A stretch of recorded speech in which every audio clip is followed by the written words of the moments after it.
Oi, gente, como vocês estão? Como já é do saber de vocês, meu nome é Lara Eduarda e hoje nós estamos no nosso terceiro e último encontro, a parte 3. Bem, hoje nós vamos começar falando sobre a polaridade das ligações, a polaridade das moléculas e o número de elétrons na camada de valência associada à geometria. Bem, o que é a polaridade de uma ligação? Ela se refere à distribuição desigual dos elétrons. Então, uma ligação polar são dois elementos diferentes, logo eles têm eletronegatividade diferente. Então, um é mais negativo que o outro. Então, um exerce mais força sobre o outro. Então, pensa num cabo de guerra. A gente tem uma pessoa mais forte e uma outra mais fraca de um lado. Então, uma vai puxar mais para o lado dela.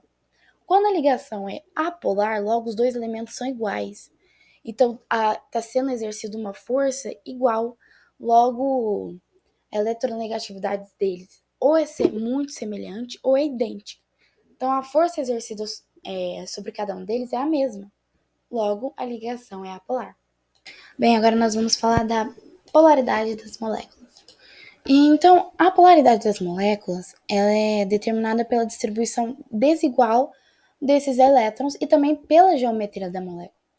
Quando a molécula é polar, então automaticamente os elementos envolvidos são diferentes. Porque se eles são diferentes, então a distribuição desses elétrons ela é desigual.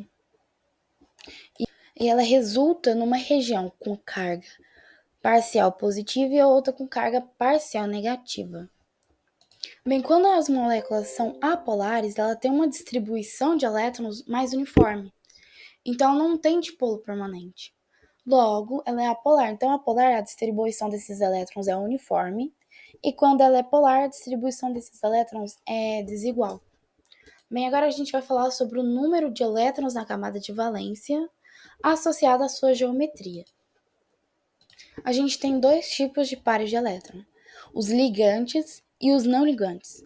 Os ligantes, eles formam ligação com outros átomos, então eu tenho um átomo que se liga a outro. Quando eles não são ligantes, é quando eles não participam de forma direta nessas ligações, porém, eles ocupam o espaço ao redor do átomo central.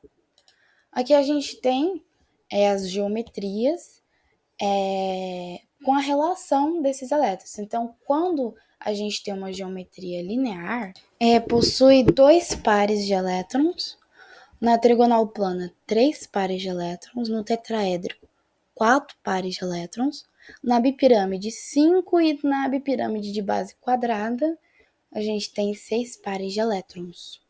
E em todos esses casos, eles não possuem pares de elétrons livres, certo? Então, aqui a gente tem a influência desses pares não ligantes, que eles ocupam espaços, porém eles não fazem a ligação em si. Então, a gente tem a geometria angular e a piramidal, que eles têm pares de elétrons, os dois têm 4 pares de elétrons, só que eles não compartilham todos, porque por conta da influência desses pares não ligantes. Então, na geometria angular, a gente tem 4 elétrons ao redor do átomo central, 4 pares de elétrons, número de pares de elétrons ligantes são 2, e o de não ligantes são 2 também. Então, ele possui 2 pares de elétrons livres.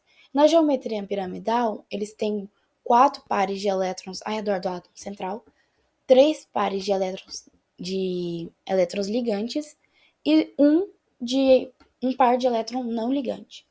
Logo, ele tem um par de elétrons livres. Por isso, a geometria dele é piramidal. Bem, eu espero que vocês tenham entendido. Qualquer dúvida, de novo, estou à disposição. Agradeço a atenção, agradeço por estarem comigo até agora. E é isso, espero que tenham gostado.